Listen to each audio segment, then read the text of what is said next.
Hello, humans. Oxford named their word of the year for 2025. It wasn't AI. It wasn't loneliness. It was rage bait. Content designed to make you angry, because anger is the most profitable emotion on the internet. Think about that for a second. We have built a world that farms your anger for clicks. I guarantee you that you have felt angry this week. Maybe you didn't punch a wall. Maybe you just got short with someone you love. Snapped over nothing. Went quiet in a way that felt louder than screaming. And afterwards, you probably thought, I need to control my anger. No, you need to understand what you fed it. Because anger is never the first domino, it's the explosion. The fuse was lit 10, maybe 20 minutes earlier by something you kept replaying in your head. Here's the thing that most people miss. Anger isn't always poison. Sometimes it's the first honest signal that your standards still exist and that something matters to you. But if anger owns you, if it sits in the driver's seat, it will burn your relationships, cloud your decisions, wreck your health, and worst of all, convince you it was justified. Today, I'm going to show you the invisible chain that creates destructive anger and a system to turn that same energy into clean, focused power. Picture this. Normal Tuesday. You're moving through your day. You want what every human wants. A little respect, a little smoothness, things to go roughly according to plan. Then life does what life does. Someone cuts you off in traffic. A message you sent 3 hours ago ignored. A plan you were counting on falls apart at the last second. And something inside you snaps. Not because of that one event, but because your brain was already holding an expectation like a clenched fist. You had a desired outcome, and you were psychologically attached to it, probably without even realizing. So, when reality said no, you erupted. You said something you regret, and later, replaying it, you barely recognize who was talking. And here's the worst part. After you cool down, you tell yourself one of the two stories. That's just who I am. Or, they deserved it. Neither is true. That's not who you are. That's who you became in an altered state. And they didn't deserve it. Your nervous system was already primed before they walked into the room. Anger is not your identity. It's an outcome of a sequence. And blaming anger is like seeing smoke and blaming the smoke. The fire started earlier. So, where does the fire start? There's a chain. Gita identified it thousands of years ago, and modern psychology has been catching up ever since. Dwell, attach, desire, anger. Link 1. Dwell. The chain doesn't start with a fist. It doesn't start with raised voices. It starts with attention. Something catches your eye. A thought enters your mind, and instead of letting it pass, you hold it. You replay it. You scroll through it. You rehearse conversations that haven't happened. You fantasize about outcomes you can't control. That's dwelling. And dwelling is the most underestimated act of self-sabotage there is. Link 2. Attach. When you dwell on something long enough, you form attachment. Not when you buy it, not when you touch it, when you dwell. Your brain starts treating this thought, this outcome, this expectation as yours, as something you're entitled to. Link 3. Desire. Attachment becomes craving. You don't just want it anymore, you need it. The outcome is no longer a preference, it's a demand. And the demand is almost always for something outside your sphere of control. how someone should behave, what should have happened, what you think you deserved. Link 4, anger. And then reality doesn't cooperate. Someone delays your expectation, someone blocks it. Reality simply says, not today. Desire meets an obstacle, and the result is anger.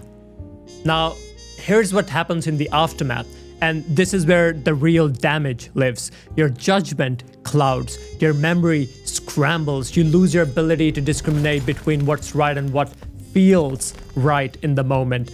This is why a genuinely good person can do something deeply stupid when angry. You're not thinking, you're reacting from an altered state, and it drifts you off course, almost always without you realizing. Now listen carefully, because this is where most anger advice goes wrong. If you try to delete anger entirely, you don't become enlightened. You become weak in a different way. Anger isn't one thing, it carries different messages depending on the situation. It can signal a boundary violation, someone just crossed a line you care about. It can signal injustice, something genuinely wrong is happening and your system is saying, do something. It can signal misalignment, you're living in a way that contradicts your core values and your body knows it before your mind does. Anger, at its root, is your nervous system saying, something here matters to me. The problem was never anger itself. The problem is what you do with it once it arrives. So, here's the balanced spectrum from episode 1. Too little anger, numbness, passive aggression, people-pleasing tendencies. You suppress it so hard, you lose your edge entirely. That's a candle with no oxygen. You're not lit.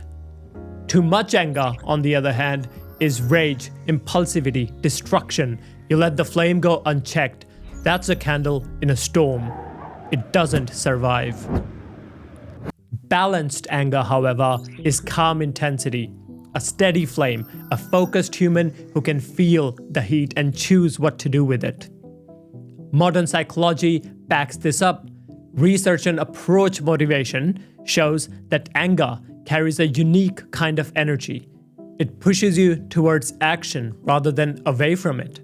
Unlike fear, which makes you retreat, anger makes you engage. That's not inherently bad, that's fuel. But fuel doesn't control the steering wheel, the driver does. Let me show you what's actually happening in your brain when this chain fires. Anger feels powerful because it narrows your world vision. You get a tunnel vision. You stop seeing nuance, complexity, gray areas. Everything becomes binary, right and wrong, me and them. You stop seeing people and start seeing targets. That's why you say things in anger that you don't even agree with 10 minutes later. Here is the neuroscience behind it. Your brain is a prediction machine. It's constantly running forecasts about what people will do, what you'll get, how a situation will unfold. Research on dopamine neurons showed that these neurons don't just respond to rewards. They respond to the prediction of rewards. When the prediction matches reality, nothing happens. But when reality falls short of the prediction, when the reward you expected doesn't arrive, your dopamine crashes. Neuroscientists call this a negative reward prediction error. Your nervous system reads that crash as threat and loss simultaneously. It's not just disappointment, it's neurochemical betrayal. Now, layer in the ego, the stories you're running. I deserve this. They shouldn't have. This can't happen to me. Each one of those is an inflated prediction. And the bigger the prediction, the harder the crash. And the harder the crash, the more intense the anger.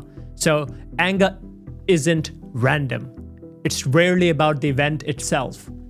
It's expectation plus entitlement plus obstruction. There's also a neural tug-of-war happening. Your amygdala, the brain's threat detection system, fires rapidly during anger, flooding your system with stress hormones. Normally, your prefrontal cortex, the part responsible for rational thought, impulse control, and long-term thinking, keeps the amygdala in check.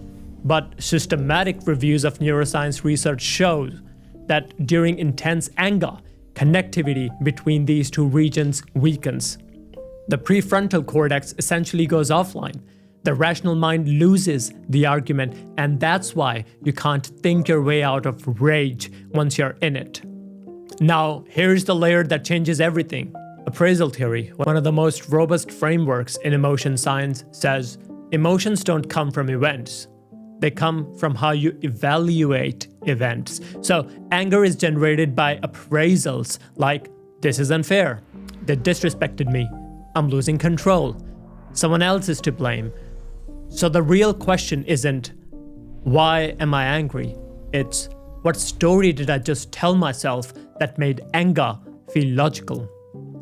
Sit with that, because that's where ownership lives. Let me share a circuit breaker with you. 3 steps. Here's the practical part. You cannot reason with yourself at full anger. The prefrontal cortex is already dimmed. Logic has left the conversation, left the building. So you have to interrupt the chain earlier at the level of attention and physiology. Suppression doesn't reduce the feeling. It just hides the expression while your body stays in overdrive. So here's the system. Step 1, name the link. The moment you feel the heat rising, label it. Out loud if you can. This is desire for control. This is expectation. This is attachment to an outcome I don't own. Naming the emotion isn't poetic, it's neurological.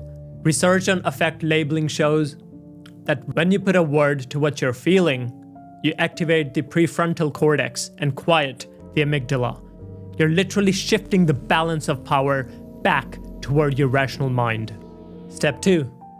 Downshift your physiology for 30 seconds.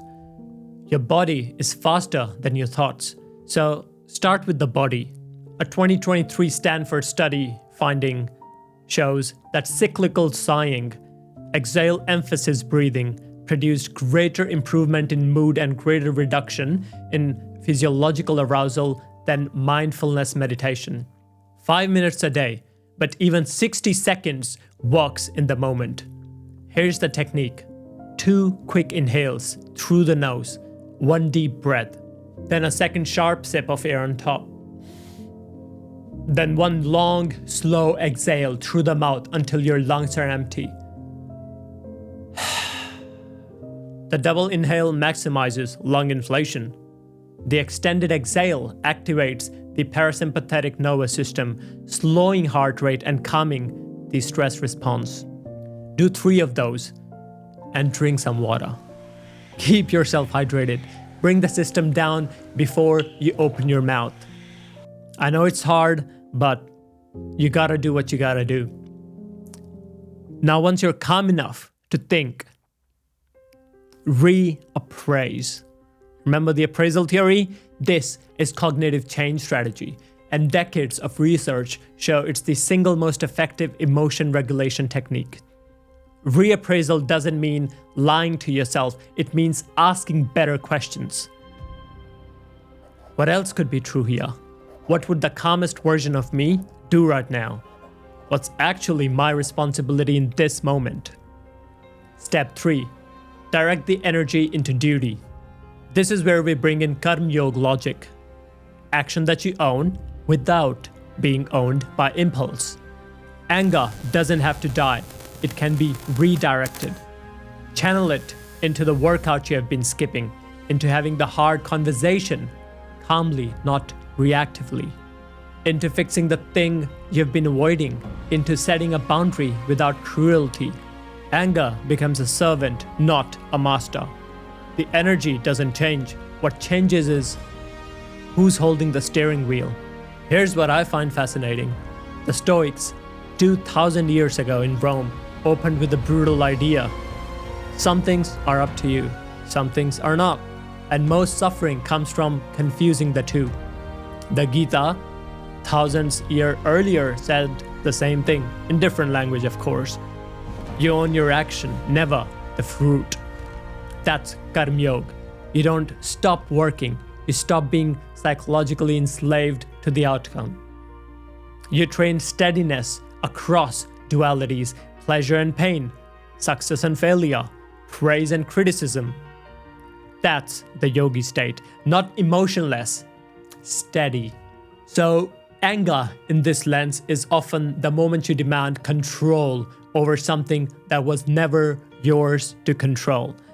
Someone else's behavior, an outcome that depends on 100 variables you can't see, the past, which is already gone. The goal is not to never get angry. If that's your goal, you'll fail miserably and feel worse for failing. The goal is not to be owned by anger, to feel the heat and choose where it goes. Here's a 7-day chain breaker challenge. Here's your practice. Every day, once a day, 4 steps, simple, sticky. Number 1, catch the dwell. This is the earliest link in the chain and the easiest to break.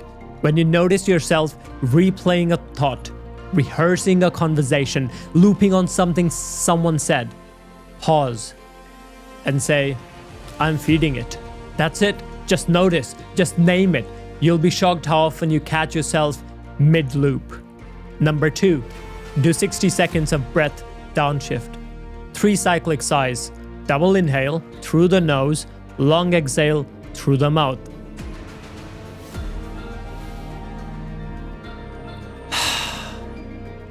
Or any slow exhale pattern. The science is clear. Exhale longer than you inhale and your nervous system will shift. Number 3, write the appraisal. It takes 90 seconds. Grab your phone or a notebook. Start with the event. What actually happened?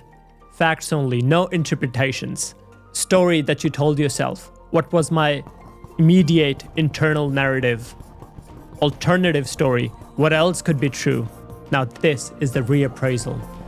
Over time, you'll start to see your patterns. The same appraisals firing again and again. External blame, fairness violations, control fantasies. Once you see the pattern loses power. Number 4, do one duty action. Small and clean, no drama, reply to the message, do the thing, make the call, have the conversation. Not from anger, from clarity. This is how the mind becomes your friend, not your enemy. That's balance. That's you owning your life. Last but not the least, anger isn't evil. It's raw energy, undirected current. If you let it drive you, you crash. If you train it, if you learn the chain and you interrupt the chain and redirect the energy, you become dangerous in the best way possible. Not loud, not volatile, focused. And that's a different kind of power entirely.